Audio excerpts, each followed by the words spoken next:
Day 7. Flight engineer boys reporting. Turns out we've been hit by a small asteroid. Didn't even know. That's where the oxygen levels have been fluctuating up and down. We've been leaking. Had to don one of the EVA suits. Thankfully I didn't have to go outside. Managed to seal it with some expanding nano foam sealed around the edges of it. Took quite a while. That been a bit of a day of fixing things. I'll get onto that in a moment. Been dreaming about the creature. I think it's the creature, over and over again every night. Waking up in a sweat from the same dream. I'm standing in front of a mirror, but my reflection it's me, but covered in blood, dripping in blood. But then I look down at myself and I'm not covered in blood. It's really strange. But then the reflection grabs me and pulls me into the mirror.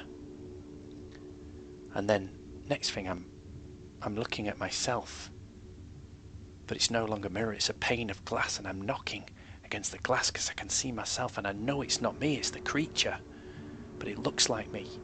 And the creature just smiles at me and walks out of the room, and I'm knocking and knocking and knocking.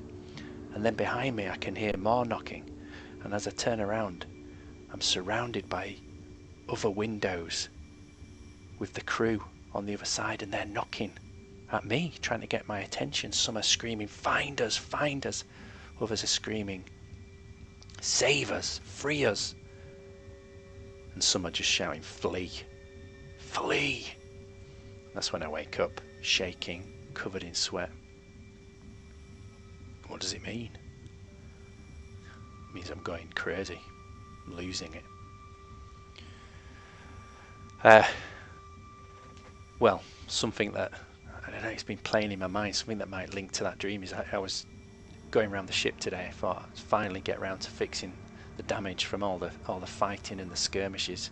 Some people really let rip with some of the laser rifles, I can tell you. I had to get behind several bulkheads, crawl spaces, and I nearly had a heart attack when I found the first one. Found 8 crew members today. Some of them were hiding in the most ingenious hiding places. Like one I found inside a vending machine. The only reason I found it was because there was a great big hole in the side of the thing. Opened it up to see if I could fix it. Out fell Smithy. I thought he'd been ripped to shreds. He clearly found his way in there somewhere. He survived. But poor sod. Laser rifle. Cut him in 2 inside there. If only I'd have found him. If only I knew he was there. Oh, Smithy. Bled out inside a vending machine. So I took Smithy and some of my other friends that I'd been drinking with in the Winchester. I know. I had them sat up, I've been pouring them drinks, I've been chatting to them. I've come to my senses now, I know. Losing it. Anyway, I was going to blast them out of the airlock. Finally freed them. That's what they've been asking me in my dream. Never felt like giving up more. I was going to flush myself out of the airlock with them. But then I remembered this old quote from a book I read in the early 21st century. I had to get my holo reader out to find it. Finally found it.